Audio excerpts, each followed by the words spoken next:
tempat sampah elektronik karya Sinergi Difabel Surakarta ini dulu awalnya memang bernama tempat sampah pintar, karena waktu itu kita belum berpikir lebih jauh. Kemudian sekarang kita sudah punya brand namanya Deltra. Deltra itu singkatan dari Diva Electra. Diva Electra sendiri singkatan dari Difabel Electro, merepresentasikan dari teman-teman yang kita libatkan itu teman-teman yang ahli elektronik atau teknik dan sebagainya. Nah, karena kita berangkat dari teman-teman difabel, maka kita berpikir konsep universal design untuk semua. Artinya ketika suatu produk itu desainnya ramah, mudah digunakan oleh difabel dengan kebutuhan yang khusus yang berbeda-beda, maka bagi masyarakat umum yang tidak difabel itu jauh akan lebih mudah. Itu prinsipnya.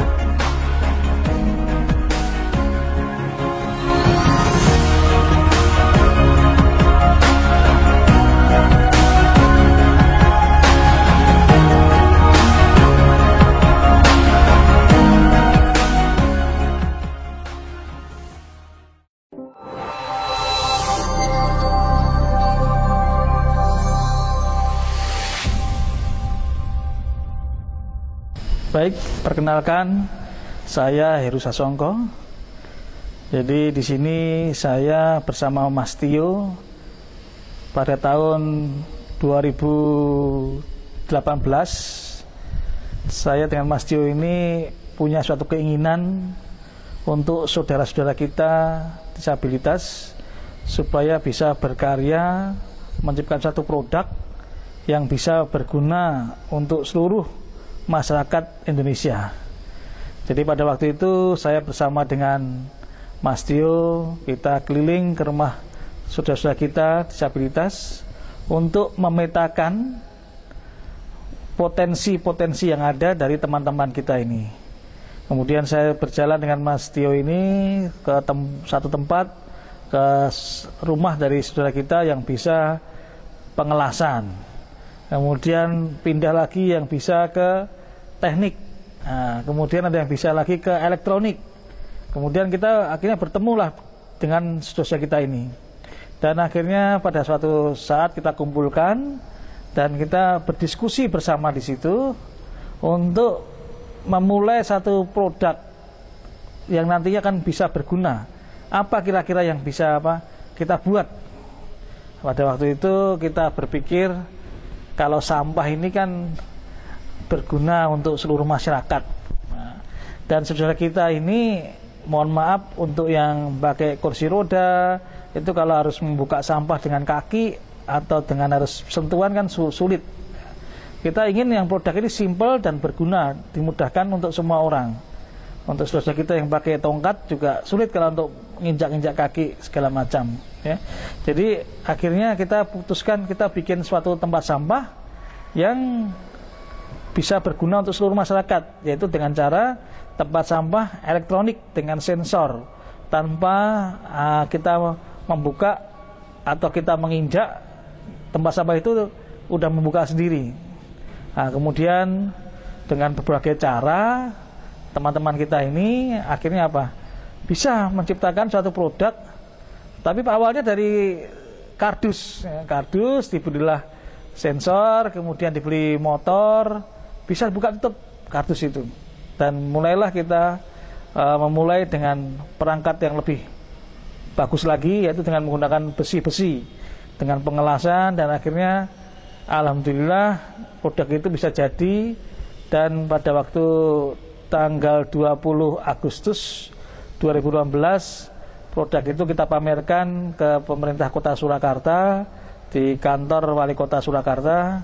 Dan waktu itu juga pada waktu kita launching produk tersebut, produk itu kita berikan untuk hadiah pada waktu kemerdekaan kan. Jadi kita berikan kepada Kota Surakarta bahwa karya dari teman-teman disabilitas ini bisa berguna untuk masyarakat luas dan bisa berfungsi untuk membantu seluruh saudara kita disabilitas, karena memudahkan di dalam menggunakan tempat sampah tersebut.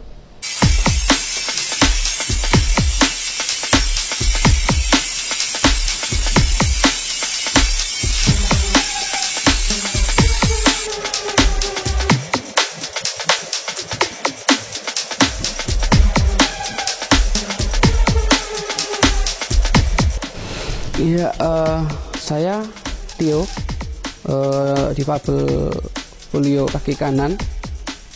Polio sejak usia 4 tahunan sih.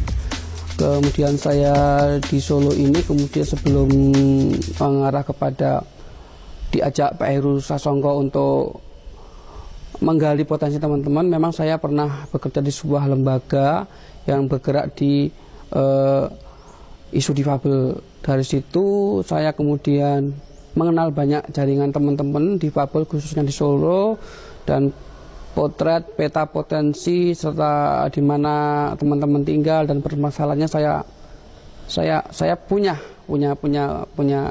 informasi itu, sehingga kemudian ketika muncul ide dari Pak Heru Sasongko untuk bagaimana mengangkat teman-teman melalui sinergi menghasilkan sebuah karya yang inovatif, saya sangat langsung setuju, karena itu juga menjawab di mana teman-teman ini pada umumnya banyak sih yang punya potensi, kemudian mereka terkendala oleh tidak tahu bagaimana mengeksplor potensinya, tidak tahu harus merangkul siapa, dan kemudian kadang juga mereka juga belum pede untuk mempublis atau memperkenalkan karyanya, karena menganggap cuman gini aja, apa ya dilihat orang, apa yang membuat orang tertarik, nah begitu. Sehingga ketika saya tahu ada persoalan itu dan Pak Heru Sasongko datang kemudian mengajak ke arah situ, saya langsung yuk kita jalan, kita temui teman-teman satu persatu. Kemudian di situ kita potret. Awalnya sih tidak hanya tempat sampah elektronik ini, banyak beberapa potensi lain yang ada. Cuman kemudian pas momentumnya itu yang teman-teman siap, kemudian mau bersinergi dan segala sesuatunya mendukung, itu ya tempat sampah elektronik itu. Teman-teman yang kita ambil, teman-teman yang setiap harinya punya profesi yang sama. Misalnya untuk tempat sampah elektronik kan butuh ahli elektronya.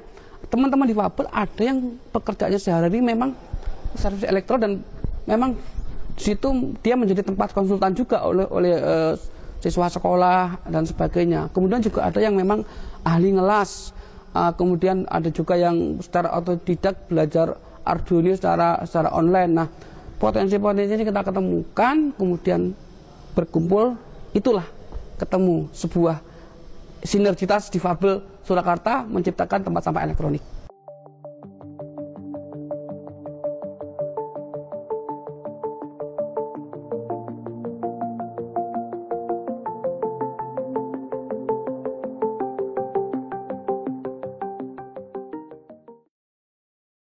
Jadi akhirnya setelah kita pamerkan pertama kali pada waktu itu di kantor Wali Kota Surakarta, antusias dari pemerintah memang cukup besar pada waktu itu. Tetapi tidak mudah juga ya untuk memberikan kepercayaan kepada masyarakat luas. Jadi akhirnya sempat kita berhenti lagi, apalagi kita kemarin setelah masuk 2019 kita kena pandemi. Jadi akhirnya kita sempat vakum sebentar ya. Kemudian kita akan coba lagi untuk mulai kenalkan lagi ke masyarakat. Dan pada waktu itu sebelum pandemi itu untungnya kita ikut satu pameran, suatu lomba yang diadakan pemerintah Kota Solo, yaitu Krenova. Nah, kita beranikan diri untuk ikut lomba Krenova tersebut. Dan pada waktu kita mau maju, sebenarnya ada rasa seperti kata Mas Yu tadi, ada rasa kurang percaya diri kita. Apalagi Krenova ini kan masyarakat luas, masyarakat umum, kalangan akademisi ada, kalangan masyarakat umum ada, jadi semua bercampur di sini. Dengan melihat potensi-potensi karya yang luar biasa, jadi akhirnya sempat kita minder, tapi dukungan teman-teman yang lain, pokoknya kita harus maju, yakin, akhirnya kita berani ke Krenova. Dan alhamdulillah pada waktu yang pertama Kota Surakarta kita masuk juara harapan 1. Ya, dari situlah mulai ada rasa kepercayaan diri dari teman-teman, keyakinan bahwa kita bisa untuk mengembangkan suatu karya ini untuk lebih baik lagi. Nah, kemudian kita diikuti lomba lagi tingkat Karisdenan Surakarta. Dari semua kabupaten yang ada di sebelah kota Solo ya, Sragen, Karanganyar, Boyolali, Klaten, Wonogiri, Sukoharjo, ikut semuanya. Dan kita berani lagi masuk lagi, lawan dengan teman-teman sekarisdenan. Dan alhamdulillah juga disitulah kita juga masuk nominasi lagi. Kita masuk juara harapan 1 lagi. Dan disinilah kemarin dari Kota Surakarta, dari beberapa masyarakat bilang, ini baru kali ini produk dari teman-teman disabilitas yang berani ikut lomba, sehingga bisa meyakinkan para juri, khususnya masyarakat Kota Solo dan masyarakat sekitar Solo bisa melihat karya dari teman-teman ini ternyata bisa dan bermanfaat bagi orang banyak.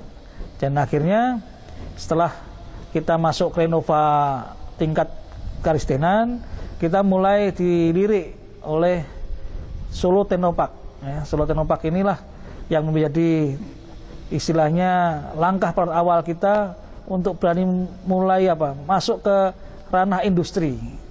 Jadi Solo Technopark membuka potensi, membuka ruang bagi kami dengan pemerintah Kota Surakarta dengan bantuan memberikan tempat pada waktu itu di tempat ini tahun 2019 ya, 2019 itu kita mencoba memproduksi sekitar 8 unit ya, 8 unit untuk dijual. Mulailah kita mencoba untuk berani komersil, dan akhirnya kita dicoba waktu itu dan kita bisa menghasilkan suatu produk yang lebih bagus lagi dari yang awalnya sederhana cuman buka tutup. Akhirnya kita pakai suara buka tutup, kemudian pakai sensor penuh. Jadi kalau tempat sampah ini penuh, dia akan mengirim pesan kepada petugas kebersihan, tempat sampah nomor sekian penuh. Jadi akhirnya tempat sampah itu tidak sampai kotor. Jadi penuh, dia langsung didatangi petugas kebersihan pakai sistem sinyal wifi. Jadi akhirnya dari situlah kita berhasil memperbaiki dari produk kita yang pertama prototipe kepada produk yang sudah berani dikomersilkan, dan alhamdulillah dari UNS juga memberikan kepercayaan, akhirnya berani membeli produk kita dari rektorat. Sekarang di kantor rektorat ada, kemudian di FISIP ada, di LPPM UNS ada. Itulah bukti bahwa masyarakat bisa menerima produk dari karya disabilitas Kota Surakarta. Setelah kita dipercaya pasar ya, tanda kutip ya, sebenarnya belum pasar saya luas, cuman kan kalangan masyarakat sudah mencoba, khususnya di kalangan akademisi dari Universitas Negeri Surakarta UNS sudah memberi kepercayaan pada kita mencoba memakai produk kita. Itu membuat teman-teman disabilitas lebih, pencipta ini lebih punya niat untuk lebih bisa berpotensi lebih baik lagi, untuk mengembangkan lebih baik lagi. Jadi akhirnya kita mulai untuk berani lagi sowan kepada pemerintah kota yang baru, yaitu Bapak Gibran ya, atau Mas Gibran. Kemudian kita sempat diskusi dengan beliau bahwa produk ini adalah karya dari teman-teman disabilitas asli Kota Solo. Jadi memang murni karya teman-teman disabilitas Kota Solo yang mereka bisa bersatu mengembangkan satu produk ini. Dan pada waktu pameran-pameran kita mulai mencoba ikut pameran-pameran bersama Solo Technopark ya. Kemarin ada pameran dengan beberapa stockholder yang ada di Jakarta, yang ke Solo. Jadi kita mencoba, dan disitulah ketemulah dengan beberapa orang-orang yang berpotensi untuk mendukung kami. Jadi ada beberapa dari kementerian ya, kemarin dari teman-teman dari Pak Wisnu Tama ya, waktu itu ya, Pak Wisnu Tama hadir bersama tim, dan mereka memberikan masukan bahwa tempat sampah ini sebenarnya unik. Uniknya apa? Beliau katakan, saya sudah keliling dunia, saya belum pernah melihat tempat sampah seperti ini yang bisa bicara, kemudian modelnya juga unik ya, dan sangat membantu untuk masyarakat luas. Jadi kalau ini sebenarnya diangkat oleh pemerintah Indonesia, di setiap bandara ada, ini menjadi nilai lebih. Apalagi ini karyanya dari teman-teman disabilitas, bahwa negara kita bisa mendukung karya-karya dari produk dari anak bangsa, dan khususnya produk dari teman-teman disabilitas. Jadi kita juga sudah mulai mentargetkan ya, kemarin dari Kemenristek, setelah kita mencoba untuk mendaftarkan diri, kita ditarget 38 unit ya untuk tahun 2021 kemarin, dan alhamdulillah kemarin kita sudah bekerja sama dengan beberapa distributor.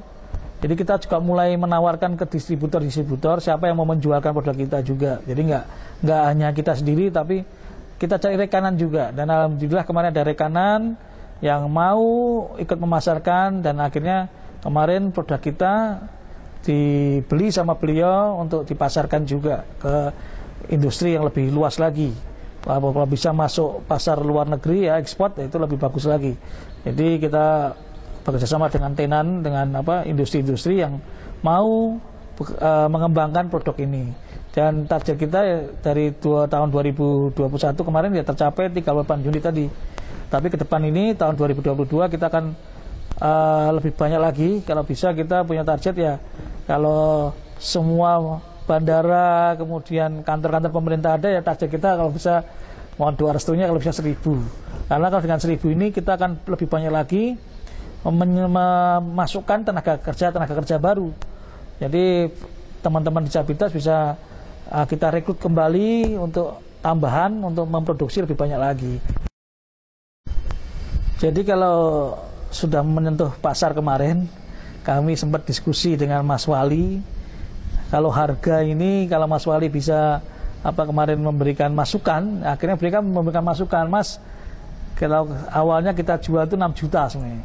Dengan produk yang sebesar ini, secanggih ini, teknologinya juga agak ketinggalan, itu kita lepas dengan harga 6 juta. Tetapi masukan dari Mas Wali Kota kemarin, kalau bisa untuk awal-awal di harga 5 juta, Mas. Jadi akhirnya kita sepakat, kita jual harga ini di angka 5 juta kemarin.